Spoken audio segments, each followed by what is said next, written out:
schooling should have three effects on individuals. It should provide them knowledge, which is content. It should help them gain attitudes towards life and the way of living.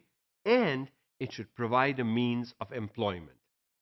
If schools can do all three, they are good. And that's not the top half of your class getting employment. All individuals should get employment. All individuals should be learning. All individuals should gain the right attitudes. That's important in life, and a school can do just that. Education and mobility. Education should help you move up the career ladder. If you remain in the same socioeconomic group even after receiving an education, you probably did not receive a good education. If you received a good education, it should help you move up the career ladder. And the route you take is hard work, struggle, meeting deadlines, doing what you're expected to do, and using your own head, not depending on the teacher all the time for all the answers. Unfortunately, in our society and in much of the real world also, social mobility is provided to the rich. They can afford it. They send their children to the best of schools. Their children get the best of education. And in Pakistan, most of these kids then leave the country for higher education or jobs abroad, never to come back. So we lose a lot of our brains. And that's what we call the brain drain. They go.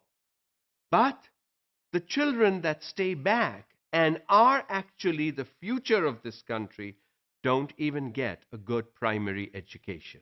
That's not fair to young people who will remain back. How do we expect Pakistan to change if the next generation that will be in Pakistan does not receive even a good primary education? And the ones who receive a good primary, secondary, graduation, post-graduation education leave the country. So think about it. Is it fair? And the poor then remain poor or become poorer, while the rich remain rich and become richer. So what we see then is a polarization. You have the rich, richer group, and then you have the poor, poorer group, and the middle class tends to drift away. Those who struggle, work hard, and move from the middle to the upper get there, while the ones from the middle class who couldn't care less will drop down to the lower class. And that is not what a good society should reflect. A good society needs to have the upper class, the middle class, and the lower class. So, providing opportunities for students to move up the career ladder is an important responsibility of schools and education. Inside schools, what happens or should happen inside schools? Schools, from an organization point of view, affects of school size. A school is a building or a structure of some size, and only so many students can fit in. The more you put in is not going to help the school, is not going to help the students. So what does one do? Size is important. Curriculum expresses culture.